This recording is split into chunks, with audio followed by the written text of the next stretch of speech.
Welcome to class and test और addition of vectors. तो vectors क्या होता है ये तो आप लोग देख लिए हैं। अब हम लोग करने क्या जा रहे हैं, वेक्टर का एडिशन सीखने जा रहे हैं और वह भी graphical method. Okay, graphical method से क्या होता है कि हम लोग जब ग्राफ यानी पिक्चर ड्रॉ कर लेते हैं, डायग्राम ड्रॉ कर लेते हैं तो काम करना आसान हो जाता है। और कोई भी दो वेक्टर्स हो उसे ऐड किया जा सकता है, ठीक है ना। कब? जब वह सेम नेचर के हों।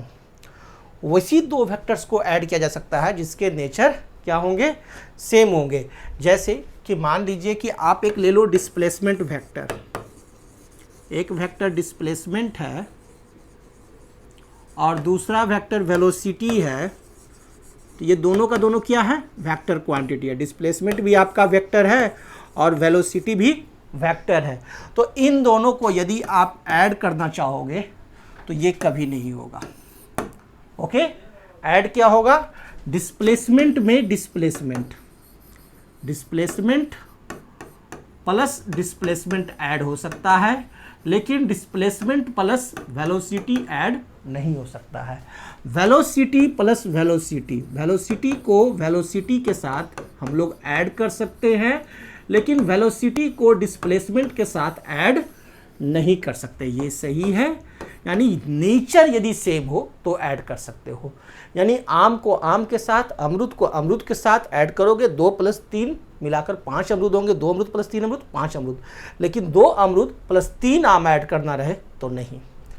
तो ये फर्स्ट रूल है कि हमें एडिशन जब भी करना हो वेक्टर्स का तो वहाँ हम लोग क्या करेंगे, नेचर देखेंगे कि दोनों वेक्टर्स का नेचर सेम है कि नहीं है। ओके, और ये जो वेक्टर्स का जो एडिशन होता है ग्राफिकल मेथड में, तो इसके लिए 3 लॉ है, ठीक है ना। कितने लॉज है, 3 लॉज, 3 नियम, कानून होता है। जिंदगी जीने के लिए कानून है, हर जगह कानून है। तो वेक्टर को भी एडिशन करने के लिए कानून है। और फर्स्ट जो रूल है वह है आपका triangle law of vector addition, triangle law of vector addition. Second जो रूल है वह है आपका parallelogram law of vector addition. और थर्ड है क्या, polygon law of vector addition. तो triangle law of vector addition क्या होता है ये देखते हैं। तो ट्रायंगल लॉ में क्या होगा कि कोई दो वेक्टर, जैसे एक वेक्टर ए है, ये मैंने ड्रॉ किया वेक्टर ए, ओके। दूसरा जो वेक्टर है हमारा वो वेक्टर बी है, this is the vector B. तो इस वेक्टर ए और वेक्टर बी को ऐड करते हैं तो कैसे, ट्रायंगल लॉ के द्वारा। ये इसका रिजल्टेंट वेक्टर आर होगा, this is the resultant vector R, that is equal to vector A plus vector B. Okay, ये हो गया हमारा triangle law of vector addition. Second जो है हमारा वो है कौन सा, parallelogram law of vector addition. यह भी सेम उसी तरह से है, जैसे कोई पॉइंट से आप वेक्टर ड्रॉ करो और दोनों वेक्टर एक ही पॉइंट से ड्रॉ अगर हम करते हैं, जैसे वेक्टर ए ड्रॉ किए और दूसरा वेक्टर बी ड्रॉ कर दिए इसी एक पॉइंट से। क्लियर, यहाँ क्या था, वेक्टर ए इस पॉइंट से चला और वेक्टर बी हमने इस पॉइंट से ड्रॉ किया। यहाँ क्या है, वेक्टर ए भी यहीं से और वेक्टर बी भी हमारा यहीं से। अब ये दोनों का जो आप एडिशन करोगे, जोड़ोगे, तो वो रिजल्टेंट वेक्टर जो होगा वो ये होगा R. This is the resultant vector R, that is equal to A plus B, vector A plus vector B. अब इसे कैसे निकालें, ये इसे ऐसे ऐसे करके हम लोग क्या किए, ऐड किए और फिर ये यूं, इसे थोड़ा सा हम आगे और बढ़ा देते हैं ताकि पिक्चर अच्छा बने, ठीक है। तो ये होता है आपका, ये गया, तो ये आपको ये बन गया, ये आर हो गया, vector R is equal to vector A plus vector B. तो this is the parallelogram law of vector addition. तो हम लोग जब एग्जाम में या बनाते हैं किसी भी कंपटीशन में, जब क्वेश्चंस आता है तो हम लोग triangle law of vector addition से ही प्रॉब्लम को शूट आउट कर देते हैं। ज़रूरत कभी पड़ता हो तो ही हम लोग इसे करते हैं, यानी मोस्ट हम लोग का प्रिफरेबल जो तरीका है वो ये triangle law of vector addition. यानी प्रॉब्लम को रिजॉल्व करने के दो तरीके हैं आपके पास, एक triangle law of vector addition, दूसरा parallelogram law of vector addition. ये दोनों में से किसी भी एक तरीके से आप कर सकते हैं। क्लियर? तो दो तरीके तो देखें। तीसरा जो रूल है polygon law of vector addition. अब इसमें क्या होता है, कोई वेक्टर है, देखिए एक वेक्टर मैंने ड्रॉ किया, दिस वेक्टर इज OP, ठीक है। ये वेक्टर हमारा क्या है, OP है। इसे हम लोग A से रिप्रेजेंट करें तो इसे हम कहेंगे वेक्टर A। क्लियर है? और दूसरा जो वेक्टर है जो क्या है, यहाँ से चला फिर ये यहाँ चला गया, तो ये हो गया वेक्टर B। क्लियर? तो vector A plus vector B को ऐड करेंगे तो क्या हो जाएगा, vector A plus vector B, यानी इसे ऐड करेंगे तो ये हो गया, that is A plus B, vector A plus vector B हो गया। अब क्या है कि ये जो बंदा है फिर ये यहाँ से फिर आगे चलता है और फिर ये आगे आ गया यहाँ। क्लियर? ये यहाँ आ गया, तो this vector is vector C। तो अब क्या होगा, अब हम लोग ये लाइन है जो रिजल्टेंट जो आया, ये दोनों का ऐड करके ये जो रिजल्टेंट आया vector A plus vector B, अब इसको इसके साथ ऐड करेंगे। Clear? Vector A plus vector B को इस वेक्टर C के साथ ऐड करेंगे तो हमारा जो रिजल्टेंट आएगा वो ये आएगा, और ये क्या हो जाएगा हमारे को, vector A plus vector B plus vector C। अब देखिए इसमें 1 2 3 लाइन को ऐड कर लिए, तो ये हो गया हमारे को क्या, polygon law of vector addition. अब इसी तरह से क्या होगा, वेक्टर D होगा। ठीक है, तो इस वेक्टर D हो गया, तो अब हम ऐड करेंगे क्या, vector A plus vector B plus vector C plus vector D, यानी अब जो रिजल्टेंट जो हमारा आएगा वो फाइनल रिजल्टेंट, ये यहाँ पर चलकर अब थक गया, तो फाइनल जो रिजल्टेंट होगा वो हमारे को ये हो गया, और ये हमारा जो रिजल्टेंट वेक्टर होगा दैट इज इक्वल टू क्या हो जाएगा, vector A plus vector B plus vector C plus vector D। Okay, ये हो जाएगा, है ना। यानी कहने का अर्थ है vector A plus vector B का फर्स्ट रिजल्टेंट ये आया, vector A plus vector B।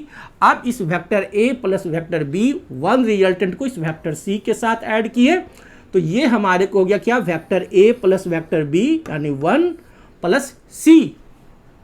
अब क्या हो गया, ये हमारे को एक नया रिजल्टेंट आ गया, इस रिजल्टेंट को 2 नेम दे सकते हैं, तो अब 2 प्लस D, यानी रिजल्टेंट क्या हो गया, ये 2 प्लस D हो गया।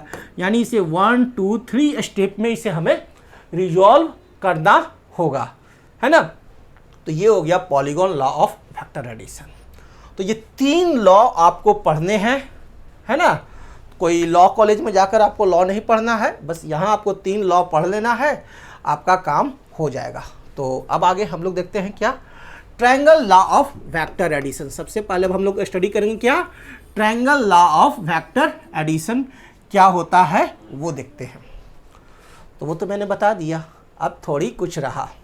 अब देख लो टर्म वर्ड में, दिस लॉ स्टेट्स दैट, यह लॉ कहता क्या है, if 2 vectors can be represented both in magnitude and direction, यदि 2 वेक्टर्स को रिप्रेजेंट करते हैं किस किस चीज में, मैग्नीट्यूड और डायरेक्शन में, by the 2 sides of A triangle, triangle के 2 साइड्स के द्वारा, taken in the same order, यदि सेम ऑर्डर में हो, यानी एक ऐसे चला और दूसरा ऐसे चला, सेम ऑर्डर में ट्रायंगल के 2 साइड्स के द्वारा हम लोग रिप्रेजेंट करें, तो एक हो गया वेक्टर A, दूसरा हो गया vector B, then there resultant is represented completely both in magnitude and direction by the third side of the triangle taken in the opposite order। और तो क्या होगा, इसके अपोजिट में एक थर्ड साइड, ट्रायंगल का तीसरा साइड जो होगा वो इसका रिजल्टेंट होगा, यानी इसका रिजल्टेंट कौन सा होगा, ये ब्लू वाला line, this is the resultant, that resultant is R that is equal to vector A plus vector B. कहने का अर्थ हुआ कि यह वेक्टर ए का मैग्नीट्यूड 5 है और इस वेक्टर का मैग्नीट्यूड 3 है, तो इस रिजल्टेंट का मैग्नीट्यूड क्या हो जाएगा? 5 + 3 8। नहीं ना, ये गलत है। ये तो निकालने के लिए, मैग्नीट्यूड निकालने के लिए मैं बताऊंगा, अभी मैग्नीट्यूड थोड़ी कह रहा हूं। This is the vector R, this is vector A, this is vector B. Vector का मतलब क्या होता है? Not only magnitude, magnitude and direction. यहां ध्यान दो बाबू, क्या है? Magnitude and direction. इसमें डायरेक्शन भी समाहित है ना। तो ये इस तरह से इतनी आसानी से रिजल्टेंट नहीं निकलता है। रिजल्टेंट निकालने के लिए इसका रिजल्टेंट हम लोग जानते हैं। यहाँ पर तभी सिंपली हम लोग कह सकते हैं कि resultant vector R is equal to, देखिए वेक्टर आर के ऊपर एरो देना जरूरी है, is equal to vector A plus vector B. तो ये तो समझ में आया, triangle law of vector addition. Clear है? लेकिन इसका मैग्नीट्यूड जो हम निकालेंगे, ठीक है ना, तो मैग्नीट्यूड जो हम निकालेंगे तो वह मैग्नीट्यूड हमारे को क्या हो जाएगा? वह मैग्नीट्यूड होता है ए स्क्वायर प्लस बी स्क्वायर, ए का स्क्वायर प्लस बी का स्क्वायर का अंडर रूट, है ना। इस तरह से हम लोग मैग्नीट्यूड निकालते हैं और वो भी मैं आगे आपको एक्सप्लेन करूंगा ये फार्मूला कि कैसे आता है। उसके पहले एक छोटा सा हम लोग एग्जाम्पल देख लेते हैं, ठीक है, ताकि समझाना मेरे को और आसान हो जाए। क्वेश्चंस पहले समझिए। A boy travels 10 metre due to north. एक बॉय है, एक लड़का है, किधर जा रहा है? 10 मीटर नॉर्थ। तो नॉर्थ, साउथ, ईस्ट, वेस्ट आप लोग को पेपर पर खींचना आता है, मैंने बताया है, बहुत आसान है। नॉर्थ यानी नाक ऊपर है तो ऊपर जाएगा, है ना, एन से नोज और एन से नॉर्थ। तो 10 मीटर नॉर्थ, नॉर्थ चला गया, ड्रॉ कर दिए 10 metre, and then 7 metre due to east, और फिर 7 मीटर किधर जाता है? ईस्ट। तो ये ऊपर गया नॉर्थ, हम ऐसे खड़ा हो गए नॉर्थ पेपर के डायरेक्शन में, ईस्ट दाहिना हाथ हो गया ईट, दाहिने हाथ से खाते हैं ईट, और ईस्ट से ईस्ट, तो किधर जाता है? कितना? 7 मीटर ईस्ट। तो फिर ये जाता है 7 मीटर ईस्ट की तरफ, ड्रॉ कर दिए। तो कह रहा है फाइंड द डिस्प्लेसमेंट। तो डिस्प्लेसमेंट क्या होता है? शॉर्टेस्ट पाथ, सबसे शॉर्टेस्ट पाथ को डिस्प्लेसमेंट कहते हैं, यानी डिस्प्लेसमेंट ये होगा, ठीक है। This is the displacement, okay. ये निकालना मैंने आपको बताया है, सबको मालूम है। तो ये डिस्प्लेसमेंट हो गया। तो ये डिस्प्लेसमेंट अब कौन नहीं निकाल लेगा, सबको तो बताया हुआ है, आसानी से आप निकाल लोगे। And direction of the body, तो बड़ा आसान है, सॉल्यूशन निकाल लूँ, सभी को आता है, कोई दिक्कत किसी को नहीं है। सबसे पहले क्या करेंगे? पिक्चर ड्रॉ करेंगे। तो डिस्प्लेसमेंट बराबर क्या हो जाएगा हमारे को यहाँ पर? डिस्प्लेसमेंट इज इक्वल टू क्या हो जाएगा? एक वेक्टर और दूसरा vector A square plus B का स्क्वायर का अंडर रूट, यानी 10 का स्क्वायर प्लस 7 का स्क्वायर का अंडर रूट, ओके।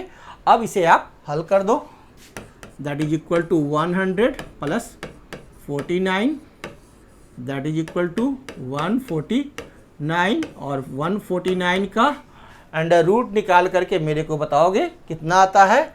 तो वो आ जाएगा 12.21 मीटर आंसर।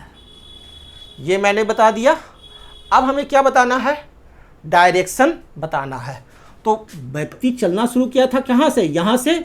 तो एंगल ये बना theta, this angle is theta, है ना।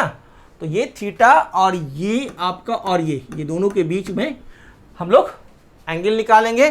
तो theta is equal to tan inverse, चलिए क्या ले लूँ? सामने वाली भुजा लेता हूँ, थीटा के सामने क्या है? 7/10, ये हो गया theta. Theta is equal to tan inverse 7/10, है ना। और इसका वैल्यू आपको देखिएगा ग्राफ चार्ट में तो आएगा 35 डिग्री आंसर। तो ये थीटा निकाल दिया हमने। ओके, तो ये प्रॉब्लम हमारा रिजॉल्व हो गया। So simple.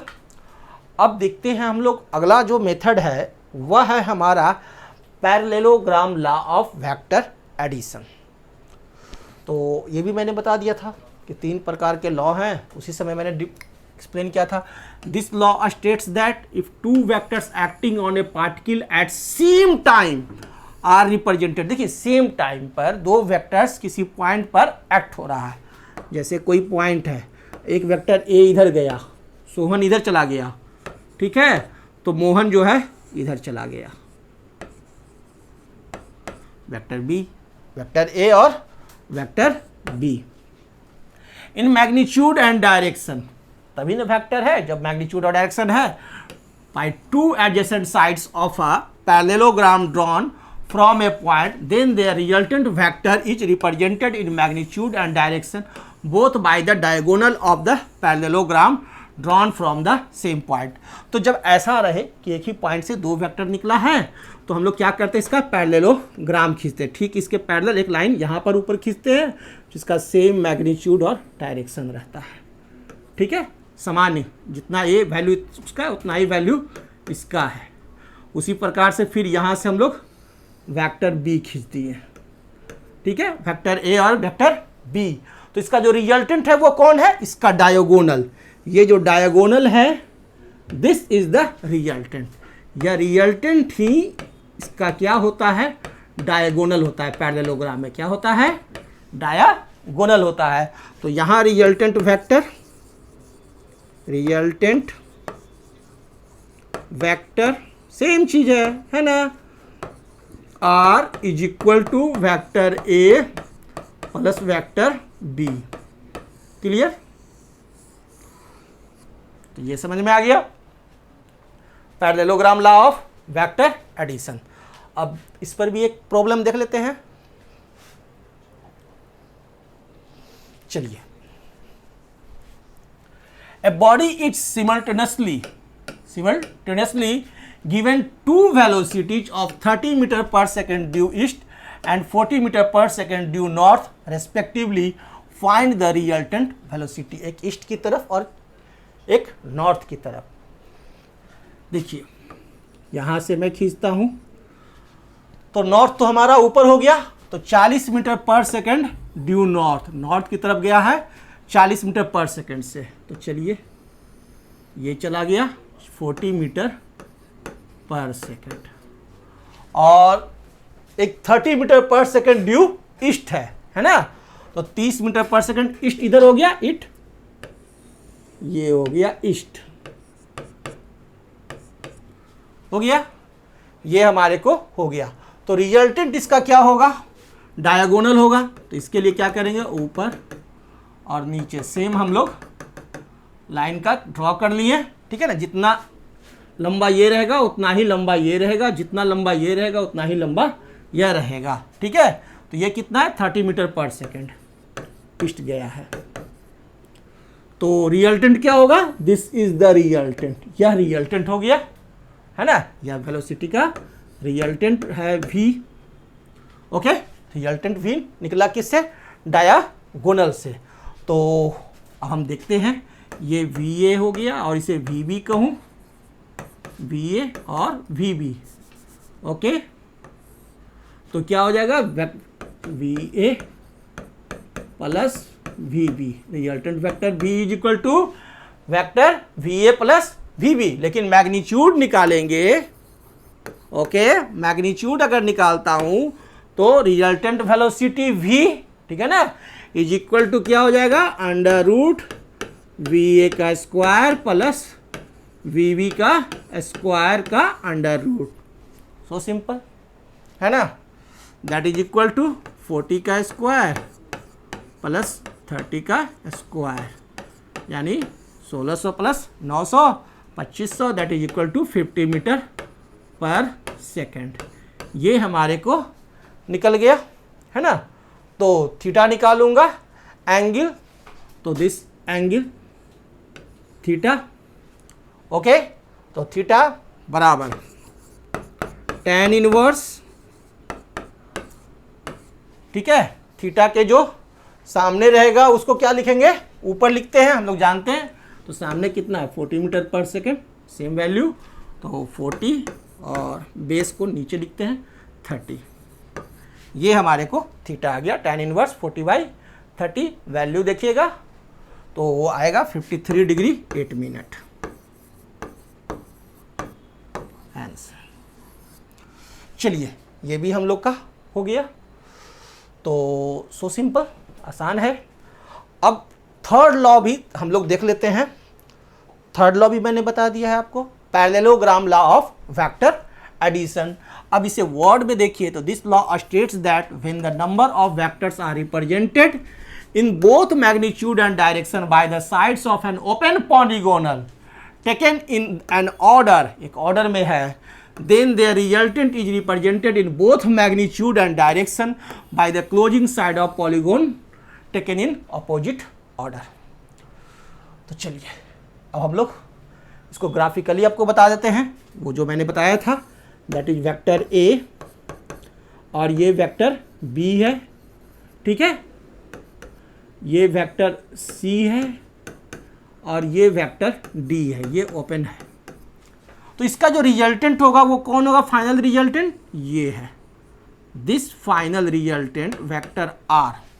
ये कैसे निकलेगा, कई टुकड़ों में निकलेगा। पहले हमें vector A plus vector B निकालना होगा, दिस वन। सबसे पहले हम लोग ये निकालेंगे R1। तो vector R1 is equal to क्या हो जाएगा, vector A plus vector B.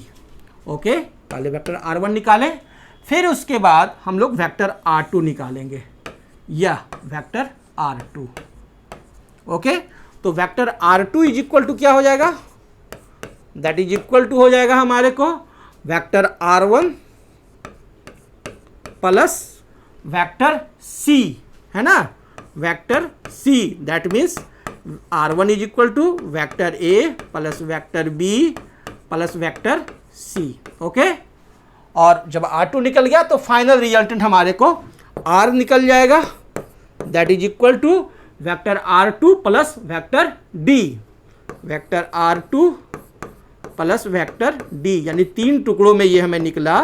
तो vector A plus vector B plus vector C, ये हो गया हमारे को R2 का value plus vector D। Okay, तो इस प्रकार से हम लोग रिजल्टेंट वेक्टर निकालते हैं पॉलीगॉन में। ओके, अब पॉलीगॉन का भी एक एग्जांपल, अच्छा चलिए एग्जांपल देखते हैं। Next, a particle has a displacement of 12 metre towards east, पहला 12 मीटर ईस्ट की तरफ चला, एंड 5 मीटर टुवार्ड्स नॉर्थ, दूसरा 5 metre north, and then 6 metre vertically upward. ठीक है, तीसरा 3 डायरेक्शन में चला। 2 डायरेक्शन तक तो हम लोग इसमें ड्रॉ कर सकते हैं आसानी से जो आपको विजिबल हो, लेकिन तीसरा डायरेक्शन तो इसके ऊपर आ जाएगा, है ना, वर्टिकली 3D हो गया। 2 डायरेक्शन 2D तो ये आपका बोर्ड है, लेकिन 3D क्या हो गया, ऐसे कलम आ गया। तीसरा डायरेक्शन वर्टिकली अपवर्ड, है ना, वर्टिकली अपवर्ड बाहर निकल गया। तो तीसरा डायरेक्शन कैसे ड्रॉ करते हैं ये भी देखेंगे। Find the magnitude of the sum of these displacements, ये तीनों डिस्प्लेसमेंट्स का मैग्नीट्यूड निकालना है। तो यहाँ पर ध्यान दो, a particle has displacement 12 metre due east, फिर एंड 5 मीटर ड्यू नॉर्थ, तो एंड 6 मीटर वर्टिकली अपवर्ड, यानी प्रत्येक एक दूसरे पर 90 डिग्री के एंगल से जुड़ा हुआ है। चाहे वह आपका एक आपको इधर है और दूसरा इधर डायरेक्शन है, और तीसरा जो होगा वो ऊपर की तरफ जो रहेगा वह भी आपको इस तरह से जो रहेगा, इसका भी एंगल जो इसके साथ होगा वो कितना होगा, 90 डिग्री ही होगा। तो सभी एक से दूसरे पर 90 डिग्री के एंगल पर इंक्लाइन है, ये चीज़ क्लियर है। अब हम लोग इसे बनाते हैं।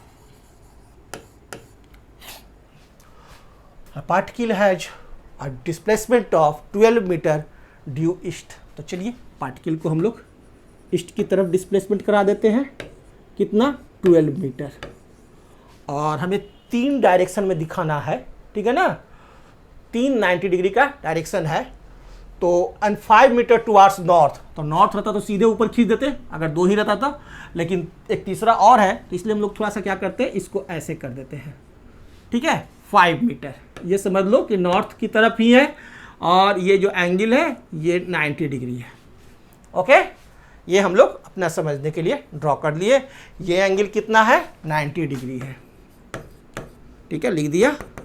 अब ये हमारा रिजल्टेंट है, this is our resultant. Okay, पहले R1, तो resultant R1 is equal to हमारे को क्या हो जाएगा, 12 का स्क्वायर प्लस 5 का स्क्वायर का अंडर रूट। यही ना मैंने बताया था। ठीक है, तो आप इसे हल करोगे तो आ जाएगा कितना, बराबर 64 plus 144 plus 25 that is equal to 169 का under root that is equal to 13 metre. ये हमारे आ गया R1। ये अब इसके बाद क्या, 6 मीटर वर्टिकली अपवार्ड। अब वर्टिकली अपवार्ड जाता है, उसे हम लोग यहां पर ऐसे ड्रॉ कर देते हैं। ठीक है, और ये एंगल भी है जो कितना है, 90 डिग्री। वर्टिकली अपवार्ड ऐसे ऊपर की तरफ होगा तो उसे हमने ऐसे ड्रॉ कर दिया। ठीक है, ताकि हमें दिखाना है 2D पर ही, 3D तो कैसे दिखाऊंगा, इसी तरह से ना। तो this is the resultant, final resultant R। जब फाइनल रिजल्टेंट R अब निकलेगा, है ना, तो that is equal to final resultant R is equal to क्या हो जाएगा हमारे को, सॉरी R1 और R2 मैग्नीट्यूड निकाल रहे हैं।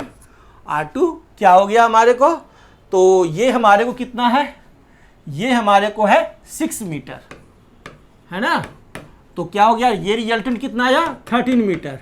तो final resultant R2 is equal to 13 का स्क्वायर प्लस 6 का स्क्वायर का अंडर रूट। ओके, अब इसे आप हल कर दो तो कितना आंसर आएगा, 14.32 मीटर आंसर। तो ये पॉलीगॉन लॉ का आपका क्वेश्चंस था जो रिजॉल्व हो गया। क्लियर है, तो यहाँ तक किसी को कोई प्रॉब्लम नहीं है। तो 2 मिनट के ब्रेक के बाद फिर हम आगे इस क्लास को कंटिन्यू करते हैं। Okay, thank you.